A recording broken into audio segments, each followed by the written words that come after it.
Olá pessoal, meu nome é Josiane Minardi, sou advogada tributarista, atuante nessa área há quase 20 anos, sócia no escritório Michelini e Renato Saraiva em São Paulo, sou a coordenadora responsável pelo setor tributário do nosso escritório e hoje na condição de coordenadora do curso de prática tributária no CERS Corporativo, quero convidá-los para conhecer esse nosso curso que consta com grandes tributaristas do nosso Brasil, realmente profissionais de grande relevo na seara tributária, e falarei um pouquinho da Lei 13.606, publicada em janeiro de 2018, para que você conheça todas essas discussões que temos a respeito de um tema tão importante para o nosso direito tributário, que é a cobrança do crédito tributário. Assim, ao falar um pouquinho sobre essa lei, você vai saber o que nós trataremos de forma muito mais aprofundada em nosso curso de prática tributária. E por isso que eu faço questão de convidar a todos que desejam atuar no direito tributário ou que já atuam em nosso direito tributário, para vocês saberem tudo o que é necessário saber durante o nosso dia a dia de advogados tributaristas. Bom, com relação à Lei 13.606, como eu disse, publicada em janeiro de 2018, nós tivemos uma alteração na Lei 10.522 de 2002, quando se trata da cobrança do crédito tributário. Hoje, de acordo com essa nova lei, nós temos que o contribuinte, após ter sido inscrito em dívida ativa, ele tem até 5 dias para pagar essa dívida. Caso contrário, terá seus bens e direitos tornados indisponíveis. Ora, essa é a grande pergunta que se faz. Será constitucional essa alteração, que permite a cobrança do crédito tributário inscrito em dívida ativa, de modo a tornar indisponível os bens e direitos do nosso contribuinte, sem passar pelo devido processo legal, previsto pela nossa Constituição, no artigo 5º, inciso 54? É isso que nós iremos verificar, meus queridos. Irei demonstrar a vocês aqui o meu posicionamento, como que funciona a cobrança desse crédito tributário, e depois é claro que eu quero ouvir vocês a respeito dessa modificação e como que acontecerá. Já adianto que nós temos uma ADIM ajuizada em fevereiro, pela Associação de Atacadistas e Distribuidores de Produtos Industrializados, trata-se da ADIM 5886, que realmente quer ver inconstitucional essa cobrança tributária sem o devido processo legal, sem o ajuizamento da execução fiscal, ou ainda que muitos já estão falando sobre a penhora administrativa de bens dos nossos contribuintes para fins de pagamento da dívida tributária. Antes de falar mais a respeito, eu já quero lhes dizer que eu, em particular, não concordo como é atualmente a cobrança do crédito tributário. Eu acredito que devemos ter modificações em nosso ordenamento jurídico sobre essa cobrança, mas não sei se do jeito que veio pela Lei 13.606, esse foi o melhor caminho. Veja, quando nós falamos de cobrança de crédito tributário, nós devemos partir desde o início, desde lá a nossa Constituição Federal, até a constituição do crédito, para depois falarmos da cobrança tributária. Explicarei rapidamente como que funcionava até a publicação da Lei 13.606, para que você perceba o impacto que essa alteração em nossa legislação nacional pode ocasionar para o nosso pobre contribuinte. Porque a partir dessa alteração, o que eu tenho, na verdade, é já uma cobrança do nosso contribuinte partindo da premissa que ele é um fraudador, o que eu acredito que não pode ser dessa forma. Vejamos, até a Lei 13.606, nós tínhamos como o rito, digamos assim, de constituição de crédito, bem como de cobrança, partindo da Constituição Federal, no momento em que a Constituição Federal ela outorga poderes para os entes federativos, a União, os estados, então deixa eu colocar aqui, União, estados, Distrito Federal e municípios, para eles criarem os tributos. Essa criação de tributo, você já sabe, pelo princípio da legalidade, previsto no artigo 150, inciso 1 da Constituição Federal, ele deve ocorrer por meio de lei. É a lei que vai criar e majorar o tributo. Via de regra, os tributos serão criados por lei ordinária. Então, eu tenho aqui que os entes federativos, ao criarem os tributos, irão criar por meio de lei ordinária. Existem apenas 4 tributos em que a Constituição Federal exige que sejam criados por meio de lei complementar.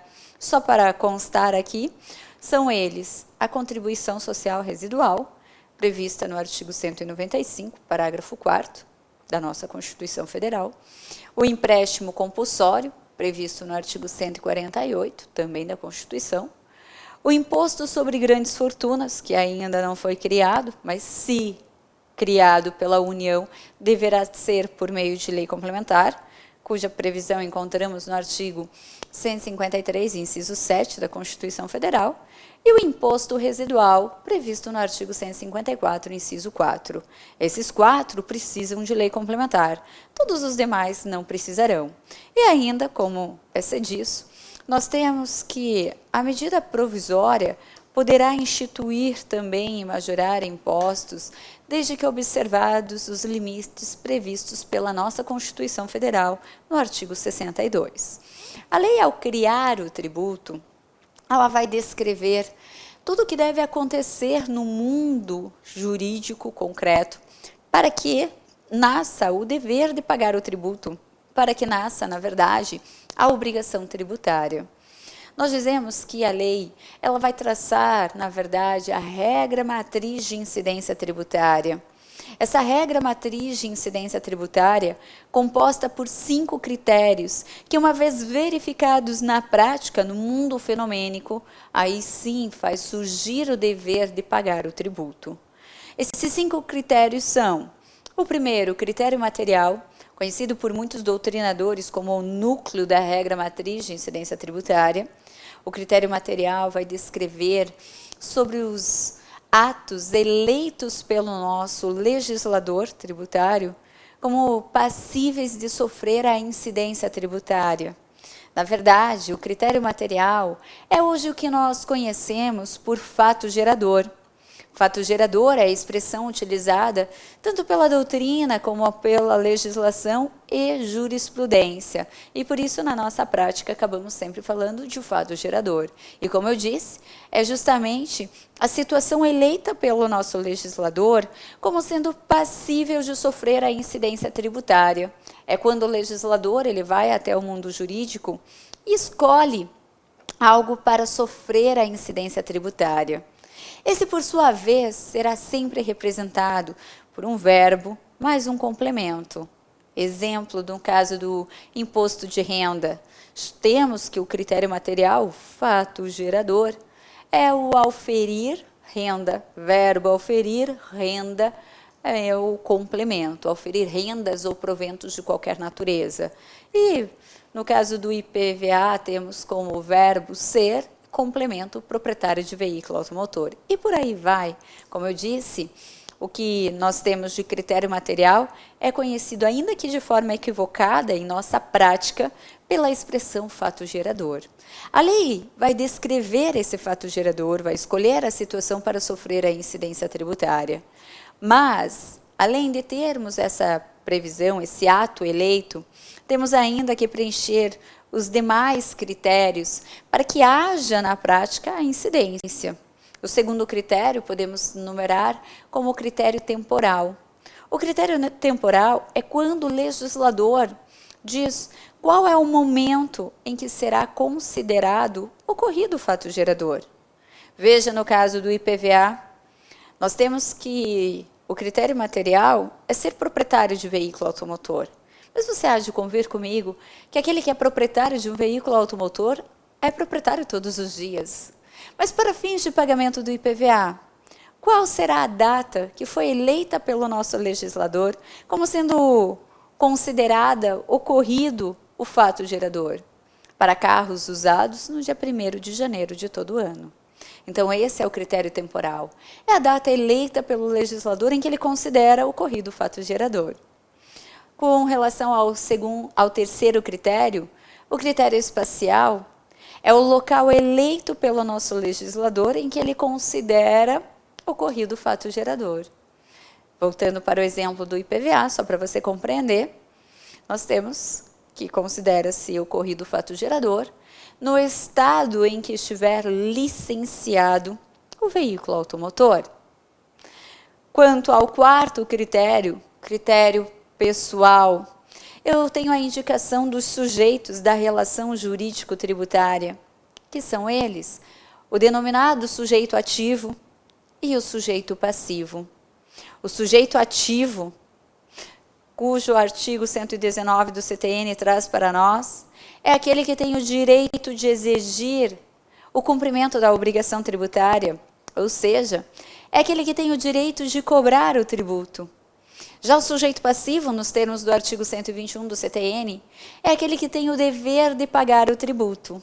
Pois bem, a lei vai ter que deixar muito claro quem é o sujeito ativo, aquele que tem o direito de exigir o tributo, e aquele que é o sujeito passivo, que tem o dever de pagar o tributo. O sujeito ativo geralmente coincide com o critério espacial. No caso do IPVA, eu posso afirmar que o sujeito ativo é o estado em que estiver licenciado o veículo automotor. E quanto ao sujeito passivo do IPVA, que estamos utilizando aqui a título de exemplo, é o proprietário do veículo automotor. E o último critério diz respeito ao critério quantitativo. O nome já nos dá a ideia do quanto terei que pagar de tributo. Esse critério quantitativo ele é representado por duas dimensões, quais sejam base de cálculo e alíquota. A base de cálculo, como o nome já sugere também, é a base para cálculo do tributo. No caso do IPVA, a base para cálculo desse imposto é o valor do automóvel. E com relação à alíquota, a alíquota geralmente é representada em percentagem, ela aliada com a base de cálculo nos permite dizer quanto teremos que pagar de tributo. Aqui no estado do Paraná, nós temos a alíquota do IPVA de 3,5%. Pois bem, a lei vai descrever toda essa regra matriz de incidência tributária, de modo, então, que quando nós praticamos no mundo fenomênico exatamente o que está previsto nessa lei, eu tenho que surge o dever de pagar o tributo, nós dizemos, então, que surge a obrigação tributária. Logo que aparece a obrigação tributária, aparecem juntos os sujeitos, sujeito ativo e o sujeito passivo. Como disse, o sujeito ativo é aquele que tem o direito de exigir o tributo, enquanto que o sujeito passivo é aquele que tem o dever de pagar o tributo. Então, nós dizemos que o sujeito ativo ele terá um crédito tributário em face do nosso sujeito passivo. Esse crédito tributário, voltando aqui para o nosso slide, esse crédito tributário ele terá que ser constituído, terá que ser materializado. E o que constitui o crédito tributário é o lançamento tributário. Então, é o lançamento que dá vida ao crédito tributário. É o lançamento que permite, em termos práticos, que haja a cobrança dessa dívida tributária. O lançamento, por sua vez, ele pode ser de 3 modalidades.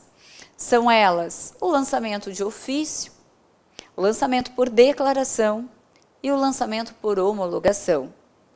Na modalidade de lançamento de ofício, previsto lá no artigo 142 do Código Tributário Nacional, nós temos que, nessa modalidade, a autoridade administrativa fará tudo sozinha, desde a verificação da ocorrência do fato gerador, a determinação da matéria tributável, o cálculo do tributo devido, a identificação do sujeito passivo, bem como a cobrança desse tributo. Nós dizemos que nessa modalidade de lançamento de ofício, é quando a autoridade administrativa realmente faz tudo sozinha, sem qualquer auxílio do nosso contribuinte. Ela vai verificar que ocorreu o fato gerador, determina a matéria tributável, calcula o tributo e manda o carnê de pagamento para a casa do nosso contribuinte. A exemplo, podemos dizer, o próprio IPVA, o IPTU, taxas, contribuições de melhoria. Quando você chega na tua casa, já está lá o carnê para você pagar. Aquilo foi o lançamento tributário, já vem o carnezinho de ofício para você pagar esse tributo. Na segunda modalidade, a modalidade de lançamento por declaração, prevista nos termos do artigo 147 do CTN, o que nós temos é que a autoridade administrativa, para poder constituir esse crédito, ela deverá receber informações do sujeito passivo, informações sobre a ocorrência do fato gerador. Nós temos que, em muitos municípios ainda, o ITBI, que é o Imposto sobre a Transmissão de Bens Imóveis por título oneroso, é da modalidade de lançamento por declaração. Como em muitos municípios, quem deve pagar o ITBI é o próprio comprador do imóvel, esse comprador, então, comunica à prefeitura que praticou o fato gerador do ITBI e a autoridade administrativa terá condições de constituir esse crédito tributário. E a última modalidade de lançamento tributário, a modalidade de lançamento por homologação, prevista pelo artigo 150 do CTN.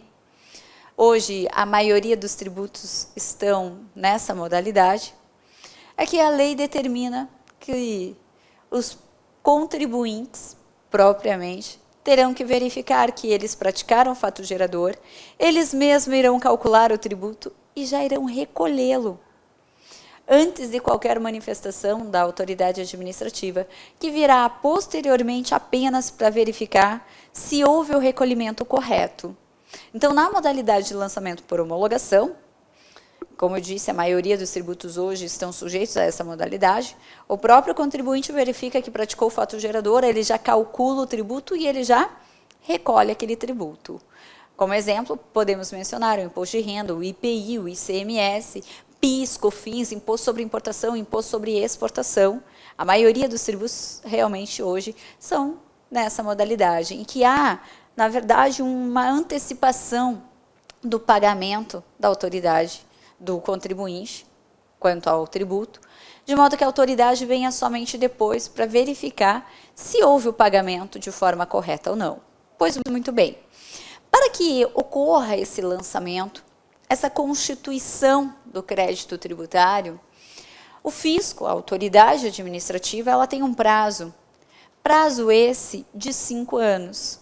Então, veja, o fisco, ele tem 5 anos para realizar esse lançamento tributário. Você há de perguntar, escute, Josi, mas por que esse prazo? É claro que o ideal de todos os mundos, seria que tão logo ocorrido o fato gerador, no mundo fenomênico, tão logo ocorrido, nós tivéssemos realmente o nascimento da obrigação tributária, bem como, em sequência, a constituição do crédito. Mas, como nem tudo na vida acontece como deveria ocorrer, o fato gerador é praticado pelos contribuintes, nasce imediatamente a obrigação tributária, mas o crédito tributário pode levar um tempo, por fatores externos, até a própria vontade da autoridade administrativa. Por essa razão que o próprio Código Tributário Nacional prevê um prazo de até 5 anos para o fisco constituir esse crédito. Então, o fisco ele terá 5 anos para realizar esse lançamento tributário. 5 anos sob pena de ocorrer o que nós chamamos de decadência tributária. A decadência é, na verdade, a perda do direito do fisco de constituir o crédito tributário. Como nós vimos, o fisco ele tem 5 anos para constituir o crédito. Se o fisco não constituir dentro desse prazo de 5 anos, ele nunca mais vai poder constituir o crédito porque terá ocorrido a decadência. E, nos termos do artigo 156 inciso 5 do Código Tributário Nacional, nós temos que a decadência extingue o crédito tributário. Mas veja, depois que o fisco constitui o crédito tributário, o fisco terá que cobrá-lo. E também temos um prazo para realizar essa cobrança. Prazo também de 5 anos. Sob pena agora de ocorrer a prescrição tributária. Então o fisco ele tem 5 anos para cobrar o crédito tributário, sob pena de ocorrer a prescrição, que configura a perda do direito do fisco de cobrar o crédito tributário. Então vejamos, o fisco ele tem 5 anos para constituir o crédito, sob pena de ocorrer a decadência, e o fisco terá 5 anos para cobrar esse crédito, sob pena de ocorrer a prescrição. A respeito do prazo decadencial e prescricional, em que na teoria parece ser tão simples e na prática gera muita dúvida e em muitos casos resolve a vida do contribuinte com certeza absoluta. Em nosso curso de prática tributária, nós teremos uma aula exclusiva para ensinar a contagem desses prazos decadencial e prescricional e tudo o que ocorre realmente na prática. Essa aula está sob a responsabilidade do nosso querido professor Eduardo Sabag, que é advogado tributarista, militante nessa área há muitos anos e também professor há muito tempo, o que vai facilitar a sua compreensão, eu tenho certeza. Pois bem, sem querer entrar na aula do professor, e apenas para dizer um pouquinho do que vocês vão encontrar no nosso curso de prática tributária, seguimos adiante para resolvermos a questão dessa lei 13.606. Vejamos, como eu disse, o fisco então terá 5 anos para constituir o crédito e 5 anos para cobrar. Acontece que, quando o fisco constitui o crédito tributário, quando ele realiza o lançamento tributário, imediatamente ele comunica ao contribuinte sobre essa constituição do crédito. E o fisco irá comunicar ao nosso contribuinte por meio da notificação de lançamento tributário. Então, tão logo ocorra o lançamento, como eu te disse, nós temos o envio da chamada notificação de lançamento para o nosso contribuinte. É uma espécie de cartinha que dá ciência ao contribuinte sobre a existência daquele crédito tributário, daquela dívida para o contribuinte. Eu coloco entre aspas porque é o fisco que está dizendo que o meu contribuinte, meu cliente, te deve. Né? Mas será que foi feito corretamente? Até o primeiro detalhe a ser observado, muitas vezes, é até a questão decadencial. Como eu lhe disse, o fisco tem apenas 5 anos para constituir o crédito. Mas eu vou lhe garantir que o fisco, muitas vezes, constitui o crédito mesmo a destempo. O que não é possível em razão da decadência, assim como a prescrição, seriam hipóteses de extinção do crédito tributário. Logo, se o fisco constitui um crédito em que já ocorreu a decadência, em que ele está constituindo fora do prazo dele, fora daqueles 5 anos, aquele crédito já está extinto. Então, não poderia ter sido constituído. Isso seria o primeiro argumento em defesa do meu cliente. Pois bem, o fato é, quando o fisco constitui o crédito, imediatamente ele comunica ao contribuinte, encaminhando essa notificação de lançamento. Em casos como o IPTU e IPVA, a notificação de lançamento é o próprio carnê. Tá? No caso do IPTU, o carnê de IPTU, eu tenho até mesmo a súmula 397 do STJ, que já diz, o envio do carnê de IPTU para a casa do contribuinte é a constituição do crédito, porque é a comunicação, é ali que o contribuinte tem ciência que ele tem essa dívida referente ao IPTU. De modo recebimento de carnê para pagamento de tributo ou ainda modo cartinha, o fato é, o que dá ciência ao nosso contribuinte em que ele tem uma dívida tributária, essa notificação de lançamento. Uma vez recebida a notificação de lançamento, a autoridade administrativa dá ao contribuinte um prazo para que ele reflita e veja o que ele pode fazer. Como assim? Eu sempre digo que o contribuinte tem, frente à notificação de lançamento, 4 possibilidades, quais sejam. O contribuinte ele pode simplesmente olhar para aquela notificação de lançamento e falar, eu devo e vou pagar, primeira possibilidade. A segunda possibilidade é o contribuinte apresentar um recurso na esfera administrativa. A terceira possibilidade é apresentar uma ação na esfera judicial para sua defesa.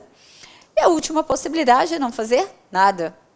Devo, não nego, pago quando puder. Então, são essas as 4 possibilidades que o nosso contribuinte tem frente a essa notificação de lançamento. Como são possibilidades e ficar o crivo do nosso contribuinte dizer o que ele quer fazer, a autoridade administrativa, que também não tem a vida inteira para esperar, dá um prazo para o contribuinte se manifestar. Em âmbito federal, o prazo é de 30 dias, de acordo com o decreto 70235 de 72, bem como o decreto 7574 de 2011, que é o que nós chamamos de regulamento do processo administrativo. Então, em âmbito federal, esse prazo é de 30 dias. Em âmbito estadual e distrital, bem como municipal, vai depender da legislação local. Tá? Mas o que eu tenho é o seguinte: dentro de 30 dias, o meu contribuinte vai dizer o que ele quer fazer da vida dele. Se ele vai simplesmente pagar, ou vai apresentar um recurso na esfera administrativa, ou vai ainda diretamente para a esfera judicial, ou não faz nada. Observe que isso nós exploramos muito bem no nosso curso de prática tributária, e então essa parte já é comigo mesmo, Josiane, a parte de contencioso e também a parte administrativa já ministrado o primeiro momento pelo professor Igor Mauler, que é advogado de São Paulo, tributarista atuante também nessa área há muitos anos e que era sócio do escritório Sacha Calmon, hoje atuando sozinho já. Mas veja, a pergunta que muitos me fazem é, Josi, no direito tributário, aqui frente a esse lançamento, será que nós deveremos primeiro ir para a esfera administrativa para tentar cancelar essa cobrança? Ou eu poderia ir diretamente para a esfera judicial? A resposta com base prevista expressamente em lei, artigo 38, parágrafo único da Lei 6.830 de 80, nós temos que o contribuinte pode realmente ir diretamente para a esfera judicial, sem ter que passar pela esfera administrativa. Então, não há nenhum problema. Como eu disse, realmente são 4 as possibilidades do nosso contribuinte frente a essa notificação de lançamento. A primeira delas é a possibilidade de pagar, ou recorrer na esfera administrativa, ou ir direto para a esfera judicial, ou ainda não fazer nada. O fato é que, quando o nosso contribuinte opta em ir diretamente para a esfera judicial, o que acontece é que ele renunciou à esfera administrativa. Então, se ele perder na esfera judicial, eu brinco dizendo que aí não tem mais nada para fazer, né? Além de sentar e chorar, porque perdeu na esfera judicial, acabou. Agora, nada impede do nosso contribuinte, primeiramente, querer discutir a respeito desse lançamento na esfera administrativa e, caso ele perca na esfera administrativa, em razão do artigo 5º, inciso 35 da Constituição, que diz que nenhuma lesão ou ameaça de lesão ao contribuinte será afastada do Poder Judiciário, aí sim ele poderá, então, buscar o Poder Judiciário. E é o que às vezes acontece. Nós tentamos, primeiramente, anular o lançamento na esfera administrativa, em razão de ser menos oneroso para o nosso contribuinte, mais célere, menos formal do que a esfera judicial. E se acontecer de perdermos na esfera administrativa, em razão do artigo 5º, como eu já falei, inciso 35 da Constituição Federal, nós poderemos bater nas portas do Poder Judiciário, sem problema. Ou também, se eu iniciei na esfera administrativa, mas no meio do caminho eu acho que não foi uma boa escolha, e quiser largar a esfera administrativa para tentar a sorte na esfera judicial, sem problema algum. O que acontece, haverá, portanto, a desistência da esfera administrativa, também nos termos do artigo 38, parágrafo único, da Lei 6.830 de 80. O que não pode é tentarmos a sorte nas duas esferas, né? Vou tentar na esfera administrativa e na esfera judicial ao mesmo tempo. Qual for melhor, eu fico feliz. Isso não pode. O artigo 38, parágrafo único da 6.830 de 80, deixa-nos claro que, a partir do momento que eu vou para a esfera judicial, eu renunciei e desisti da esfera administrativa. Pois muito bem. Agora, vamos imaginar que o meu contribuinte não fez nada. Passaram os 30 dias e ele não fez nada. Quando passam aqui os 30 dias, principalmente quando ele não faz nada, começa, portanto, a correr o prazo prescricional de 5 anos para a Fazenda ajuizar a execução fiscal. A cobrança desse crédito na esfera judicial. Então, a Fazenda tem 5 anos para ajuizar a execução fiscal. De modo que, se não ajuizar a execução fiscal dentro desse prazo de 5 anos, ela não mais poderá ajuizar, porque terá ocorrido a prescrição tributária. Pois muito bem, para continuarmos aqui toda essa sequência de como é e qual a consequência trazida pela 13.606, eu te convido para o nosso segundo bloco. Não saia daí, não. Continue mais um pouquinho aqui comigo, para que possamos compreender, me desculpe, o que causa realmente essa alteração trazida por essa lei em janeiro de 2018. Estou te esperando ali no nosso segundo bloco. Retomando aqui, pessoal, vimos então que, uma vez constituído o crédito tributário, o nosso contribuinte tem primeiramente 4 possibilidades. Ele pode primeiramente pagar, pode ir para a esfera administrativa, pode ir direto para a esfera judicial ou ainda não fazer nada. Falarei rapidamente sobre cada uma dessas hipóteses, à exceção de pagar, né? Porque pagou, está resolvido, para que você então compreenda essa questão da Lei 13.606 de 2018. Veja, quando o contribuinte apresenta um recurso na esfera administrativa, nós temos que, nos termos lá do artigo 151, inciso 3 do Código Tributário Nacional, a exigibilidade desse crédito tributário ficará suspensa. Isso significa dizer que, enquanto houver a pendência de julgamento na esfera administrativa de um recurso administrativo com efeito suspensivo, a autoridade administrativa não poderá, então, buscar a Procuradoria para ajuizamento de uma execução fiscal, pois, nos termos do artigo 151, inciso 3 do CTN, a exigibilidade estará suspensa. Pois bem, enquanto isso, o contribuinte fica, digamos que, tranquilo, porque depois de ajuizada a execução fiscal, bom, antes, né, da 13.606, nos preocupava o ajuizamento da execução fiscal. Nos preocupava por quê? Porque após o ajuizamento da execução fiscal, como nós temos a possibilidade de execução provisória, após o ajuizamento dessa execução fiscal, o contribuinte poderia ter, de imediato, de repente, seus bens levados a leilão ali, se não cuidasse. Mas o de imediato que eu digo, ainda teríamos que passar por muita coisa, o que já não mais acontece agora não, que você vai ver em razão da 13.606. Mas vamos por parte.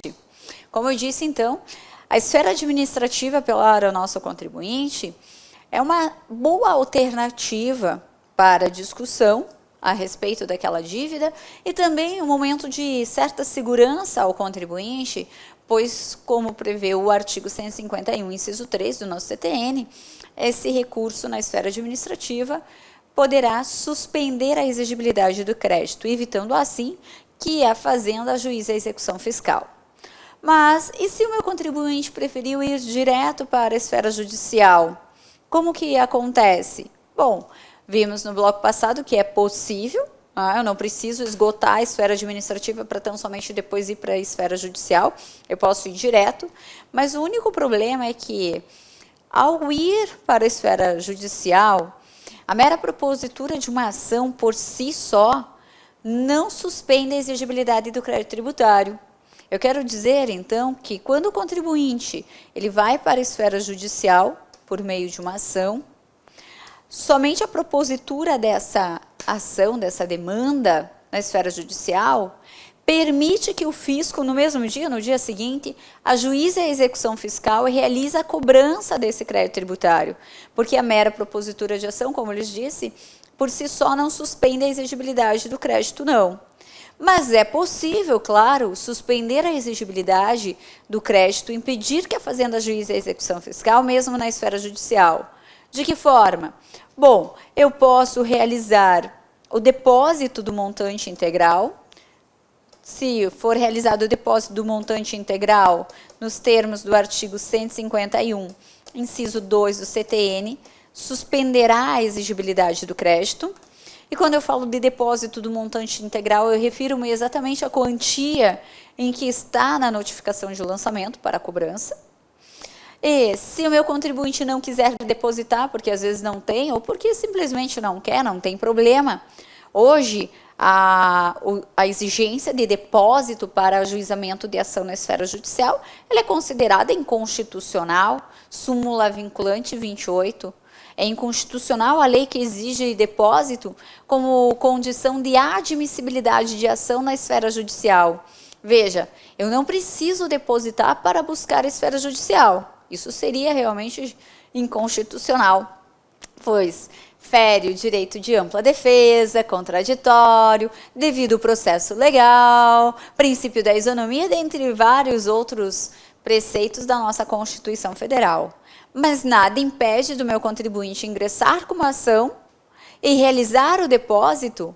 Ao realizar esse depósito, fica resguardado pelo CTN que o depósito irá suspender a exigibilidade do crédito tributário. Então, essa seria a vantagem, digamos assim, de realizarmos o depósito. Mas, como eu disse, e se o contribuinte não tiver dinheiro para depositar ou simplesmente não quiser? Não tem problema. Ainda assim, a sua ação será aceita.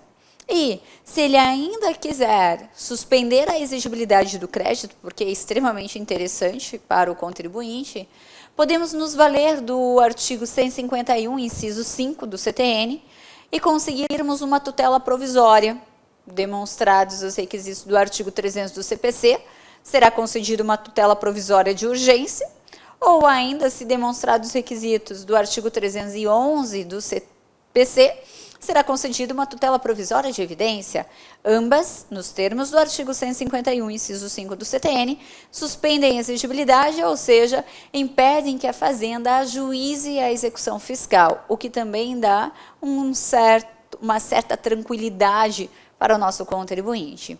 O fato é, se não houver uma dessas situações, ou ainda se proposto um mandado de segurança pelo contribuinte e ele, com esse mandado de segurança, conseguir uma liminar, preenchidos os requisitos do artigo 7º, inciso 3 da 12016 de 2009, também a concessão de liminar em mandado de segurança suspende a exigibilidade do crédito nos termos do artigo 151, inciso 4 do CTN. E isso impede que o fisco ajuize a execução fiscal. Pois bem, mas e se o contribuinte não fizer nada disso? Se ele optar em simplesmente não fazer nada e aguardar a cobrança por parte da Fazenda? Como eu disse, a Fazenda, então, tem 5 anos para que possa ajuizar a execução fiscal. E o que ela fazia? Bom, antes mesmo de pensar em ajuizar a execução fiscal, até porque tem-se um prazo razoável, 5 anos, mas antes de ajuizar a execução fiscal, a Fazenda precisa ter um título executivo. E esse título executivo é justamente a inscrição em dívida ativa. É a CDA, Certidão de Dívida Ativa. Essa inscrição em dívida ativa, ela pode acontecer já no 31º dia. Como assim? Se eu disse que a Fazenda acaba concedendo um prazo de até 30 dias para o contribuinte resolver o que vai fazer na vida dele, se ele vai pagar, se vai recorrer na esfera administrativa, se vai para a esfera judicial, se não vai fazer nada, durante 30 dias a Fazenda também não pode fazer nada. Ela tem que aguardar a escolha do nosso contribuinte. Passados os 30 dias, se o contribuinte não fizer nada, ou ainda, se ele ingressou na esfera judicial, mas não tomou as devidas cautelas para suspender a exigibilidade do crédito, a Fazenda pode já imediatamente imediatamente inscrever o contribuinte em dívida ativa.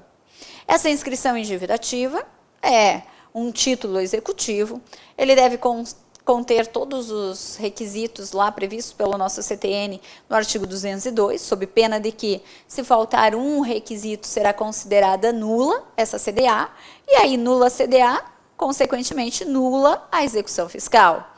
Na verdade, trata-se também de um vício sanável, porque o artigo 203 do CTN esclarece que, se houver a modificação da CDA até decisão de primeira instância, estará resolvido o problema.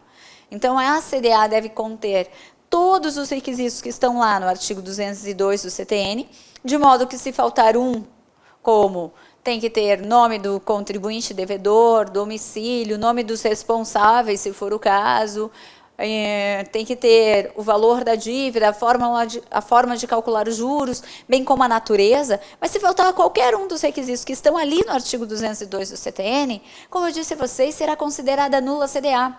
Nula a CDA, nula é a execução fiscal. Então, temos que tomar o cuidado em analisar sempre essa CDA. Mas já lhe adianto que, em razão do artigo 203 do CTN, uma vez considerada nula a CDA, essa daí poderá ser substituída até decisão de primeira instância. O entendimento do STJ, no entanto, faz uma ressalva, súmula 392, para dizer, olha, de fato a CDA poderá ser substituída até decisão de primeira instância, mas há uma coisa na CDA que não poderá ser substituída. O quê? O sujeito passivo. Isso não pode ser substituído. Pois bem, agora o fato é que, inscrita em CDA, o que acontece? Como eu disse, pode ser no 31º dia. A Fazenda tinha até 5 anos para ajuizar a execução fiscal, contados da constituição definitiva do crédito. O artigo 174 do CTN diz isso. A Fazenda tem até 5 anos para ajuizar a ação de cobrança, contados da constituição definitiva. O que constitui o crédito é o lançamento, pois bem, mas você não pode se esquecer que, se o contribuinte recebe lá um prazo de até 30 dias para resolver o que ele vai fazer da vida dele, durante os 30 dias também não corre o prazo prescricional, certo? Mas, digamos que o fisco hoje inscreva em dívida ativa o nosso contribuinte já no 31º dia. Tá certo. E aí? E aí que antes estava inscrito em dívida ativa o meu contribuinte, está tudo certo, seria ajuizada a execução fiscal, momento em que seria aberto o prazo para o contribuinte em 5 dias pagar essa dívida, depois de citado o contribuinte, depois que ocorresse o despacho de citação. O contribuinte, então, recebendo o despacho de citação, teria até 5 dias para pagar essa dívida tributária. E, se não quisesse pagar, em igual prazo, ele poderia, então, nomear bens à penhora, bens próprios ou de terceiros, seguindo a ordem prevista pelo artigo 9º da Lei 6.830 de 80, que é a Lei de Execução Fiscal, ou ainda poderia realizar o depósito da quantia executada, ou apresentar uma carta fiança bancária ou seguro-garantia, a fim de garantir o juízo na execução fiscal e, posteriormente, apresentar, se fosse a sua vontade, embargos à execução fiscal. Ou ainda, se tratasse de uma matéria de ordem pública e sem dilação probatória, conforme prevê a súmula 393 do STJ, o contribuinte, uma vez citado em execução fiscal, ele poderia, sem mesmo garantir o juízo, apresentar a sua defesa por meio de uma exceção de pré-executividade. E digo mais, uma vez ajuizada a execução fiscal, se o contribuinte não quisesse garantir o juízo para fins de apresentar embargos à execução fiscal, porque para embargarmos uma execução fiscal, realmente há necessidade de primeiro garantir o juízo, nos termos do artigo 16, parágrafo 1º da Lei 6.830 de 80. Mas se ele não tivesse como garantir esse juízo, Então, não poderia apresentar embargos, e ainda que não fosse matéria de ordem pública sem dilação probatória para ter a defesa em EPE, exceção de pré-executividade, hoje os entendimentos do STJ são de que é possível ingressar com uma ação anulatória frente a uma execução fiscal. O fato é que o meu contribuinte teria toda a possibilidade de defesa antes de ter aqui os seus bens levados para execução provisória. E, nos termos do CTN, artigo 185A, nós temos o seguinte: quando a lei de execução fiscal apresenta um prazo para o nosso contribuinte, que é esse prazo de 5 dias, na execução fiscal ele pagar ou garantir a execução para fins de apresentar a sua defesa, o que nós temos é que, passado esse prazo de 5 dias, se o contribuinte não fizesse nada, aí sim a Fazenda teria um prazo, considerando a sua prescrição intercorrente, prazo de 5 anos, para que ela procurasse bens do contribuinte para satisfazer o seu crédito tributário. E essa procura por bens deveria ser realmente por bens, seguindo ali o artigo 11 da Lei 6.830 de 80. E a Fazenda deveria esgotar todos os meios para conseguir satisfazer o seu crédito tributário, para tão somente depois de comprovado que a Fazenda se valeu de todos os meios para tentar satisfazer o seu crédito e restando infrutífero, poderia, de acordo com o artigo 185A do CTN, pedir a indisponibilidade de bens e direitos do nosso contribuinte. Veja o caminho que a Fazenda teria que percorrer para conseguir tornar indisponíveis bens e direitos do contribuinte.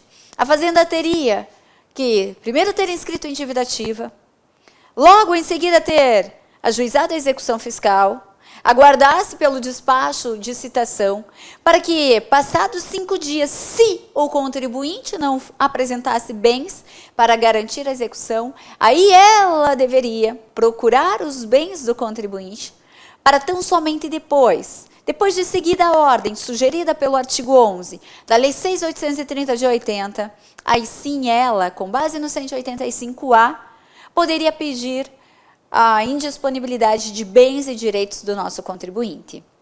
E, quanto a essa questão de tão somente depois de restarem infrutíferas todas as tentativas pela Fazenda para ter satisfeito seu crédito tributário, nos termos do artigo 11 da 6.830, de tão discutido que foi essa questão, havia grande dúvida se a Fazenda poderia já imediatamente pedir a indisponibilidade de bens e direitos do contribuinte, ou realmente deveria procurar bens para tão somente depois, em último caso, pedir a indisponibilidade.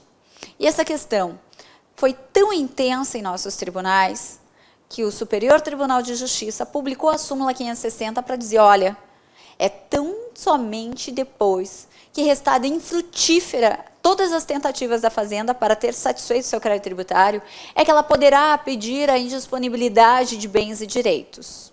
Ok. Estávamos, como advogados do contribuinte, satisfeitos com o entendimento do STJ, cumprindo a literalidade do artigo 185A do CTN, mas a discussão veio porque, quando não uma execução fiscal, mas quando uma execução entre particulares, é cabível a indisponibilidade de bens e direitos de imediato. Mas quando nós falamos de uma execução fiscal, em que a Fazenda já goza de tantos privilégios, concluiu-se que deve prevalecer a lei especial, que é o nosso CTN, artigo 185A, que não confunda sobre a possibilidade da Fazenda, de imediato, já requerer a penhora online. Isso é possível. O que se discute é a questão de tornar indisponível os bens e direitos do nosso contribuinte, o que pela lei, e diga-se de passagem, uma lei recepcionada pelo nosso ordenamento jurídico como uma lei complementar, que é o CTN, diz que tão somente depois de restada infrutífera todas as tentativas da Fazenda, é que poderia ela tornar indisponível os bens e direitos do contribuinte. E, nesse sentido, súmula 560 do STJ. E então, como eu disse, estávamos nós, enquanto advogados do contribuinte, satisfeitos. Ocorre que, em janeiro de 2018, Lei 13.606 alterou a 10.522 de 2002 para incluir o artigo 20b e seguintes, para dizer o seguinte: hoje, a partir de inscrito em dívida ativa, o nosso contribuinte, veja bem, a partir da inscrição em dívida ativa, artigo 20b da 10, deixa eu até escrever para ti, 10.522 de 2002, diz o seguinte: o contribuinte terá até 5 dias da inscrição em dívida ativa para pagar essa dívida.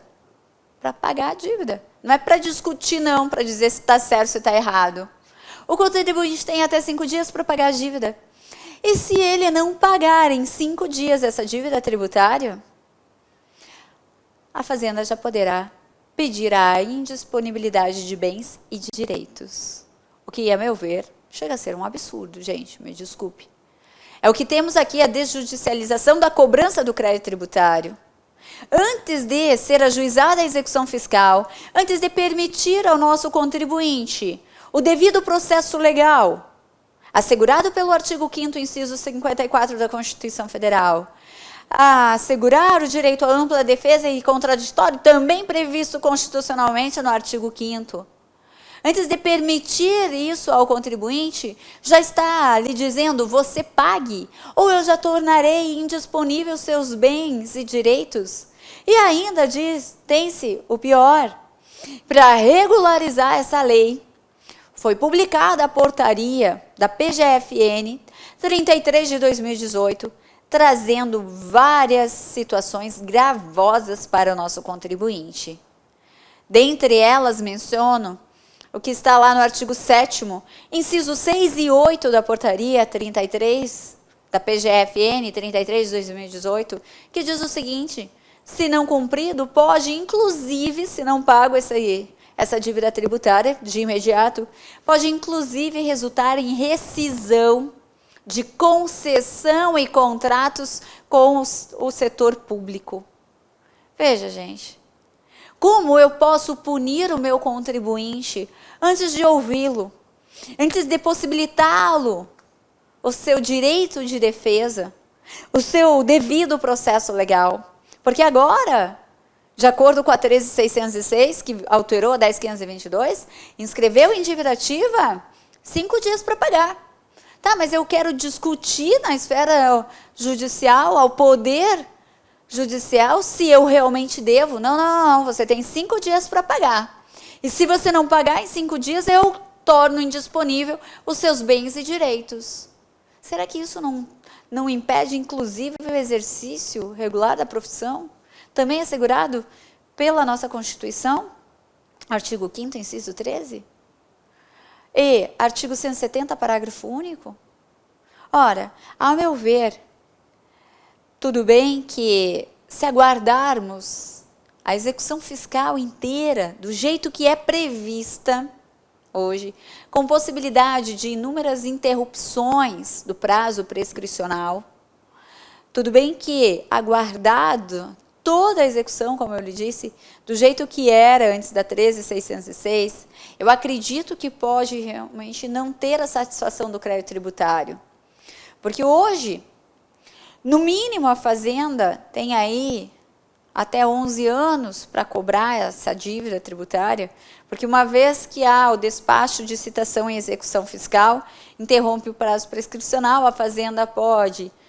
Então, a partir do despacho de citação, ela tem 5 anos para tentar satisfazer seu crédito. Não encontrando bens para satisfazer o crédito, ela pode, então, pedir a suspensão da execução nos termos do artigo 40 da Lei 6.830 de 80. E, pedindo a suspensão durante 1 ano da execução fiscal, se não encontrar o contribuinte ou não encontrar bens, ela pode não, esses autos serão arquivados automaticamente, conforme previsão no artigo 40 da Lei 6.830 de 80, e ali já vão 11 anos. E a Fazenda vai procurando bens e procurando bens. pode realmente não satisfazer seu crédito no atual modelo de execução fiscal que nós temos hoje. Mas será que esse é o caminho trazido pela 13.606? Será que hoje, após a inscrição em dívida ativa, sem permitir a análise pelo Poder Judiciário, será que pode já tornar indisponíveis os bens e direitos do nosso contribuinte? É por isso que muitos estão chamando essa nova lei de possibilidade de penhora administrativa. Porque quando muito, eu posso ter tido pelo meu contribuinte aqui uma análise na esfera administrativa. Por quê? Porque como o recurso na esfera administrativa, aos olhos do artigo 151, inciso 3 do CTN, suspende a exigibilidade do crédito, suspende também a possibilidade da Fazenda inscrever em dívida ativa. Enquanto eu tenho o processo na esfera administrativa, estará suspensa a exigibilidade do crédito, também suspensa a possibilidade da Fazenda inscrever em dívida ativa. Agora, fim do processo administrativo, e que com a decisão administrativa irreformável começa a correr o prazo prescricional agora para a Fazenda ajuizar a execução fiscal, a Fazenda inscreveu em dívida ativa pela Lei 13.606, ela em 5 dias, se o contribuinte não pagar, ela já pode tornar indisponíveis os bens e direitos do nosso contribuinte. Por isso que a gente fala, é uma penhora administrativa. Não se aguarda o Poder Judiciário analisar a situação, não se tem o devido processo legal, como eu lhe disse. E aqui, o direito de propriedade do meu contribuinte, como fica? Então, eu penso que, do jeito que veio essa alteração, não é a melhor maneira para termos a satisfação do crédito tributário. Em que pese ter, em muitos casos, a questão da desjudicialização, será que aqui é o caso? Será que eu posso tão somente cobrar um crédito tributário sem aguardar a análise do Poder Judiciário? E hoje, mais, em razão do novo CPC, que nós temos que todas as decisões devem ter a motivação. Será que é realmente o caso de aceitarmos essa Lei 13.606? Será que não fere o nosso ordenamento jurídico? Porque o que acontece é que, infelizmente, nós acabamos importando a legislação de outros países e aplicando aqui no nosso ordenamento sem verificar a nossa realidade. É o que tem quanto a essa desjudicialização da cobrança do crédito tributário. Em muitos países já é feito dessa forma, mas não tem o ordenamento da forma que está aqui no Brasil. E por isso, simplesmente importar e trazer para o nosso ordenamento uma realidade tão distinta da nossa, corre-se grave risco de ferirmos, sim, a nossa Constituição Federal. Você sabe que hoje, realmente, a grande observância, a questão de satisfazer os créditos, tanto que o novo CPC, lá no artigo 139, permite, inclusive, a possibilidade de ter o bloqueio da CNH, bem como o bloqueio de passaporte do devedor. Isso já tem sido, inclusive, utilizado aqui no nosso direito tributário. Eu queria saber a sua opinião, se você concorda com isso. Então, meu cliente é devedor, quer dizer, presume-se que ele é devedor, né? Porque quem disse foi a autoridade administrativa. Ela constituiu o crédito e está dizendo que o meu cliente é devedor. E a partir dessa presunção, de repente, já com base ali no artigo 139 do CPC, poderá bloquear a CNH do meu cliente e ainda o passaporte, sob a presunção de que ele é devedor. Será que está correto isso, gente? E, como lhe disse, apenas a inscrição em dívida ativa já permitiria a indisponibilidade de bens e direitos do meu contribuinte sem levar ao crivo do Poder Judiciário? Parte-se, então, da presunção que o meu cliente é realmente devedor e que ele, inclusive, é um fraudador. Porque se fosse apenas devedor, mas além de termos a presunção imediata de que ele é devedor, ele é fraudador, porque já quer tornar indisponível os bens e direitos do meu contribuinte. Eu penso que esse não seria o melhor caminho, não. Aliás, a Fazenda já gosta de muitos privilégios e garantias. Nós sabemos, em razão da lei da cautelar fiscal, que é possível, então, se a fazenda está com medo que o contribuinte faça uma dilapidação do seu patrimônio, que ela pode, por meio de uma cautelar fiscal, pedir aqui que não sejam vendidos o bloqueio desses bens e direitos por meio de uma cautelar fiscal, mas é uma ação, leva-se ao crivo do Poder Judiciário. Já tem essa possibilidade. Se a fazenda comprovar que o contribuinte realmente tem grande indício de fraudar a execução fiscal.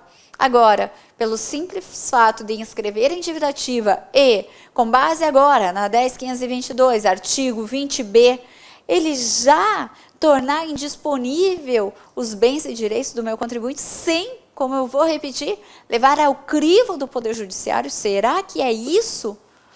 Será que isso está certo? Eu deixo aqui a minha indignação prévia. Como ele disse, eu não concordo com o modelo que temos hoje de execução fiscal.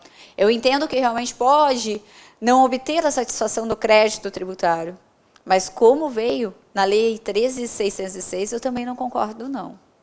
Queridos, são essas e diversas outras questões polêmicas que nós temos em nosso ordenamento jurídico que nós iremos discutir nesse curso de prática tributária, que consta com grandes nomes do nosso direito tributário, dentre eles a professora Bettina Gropemacher, o professor José Roberto Vieira.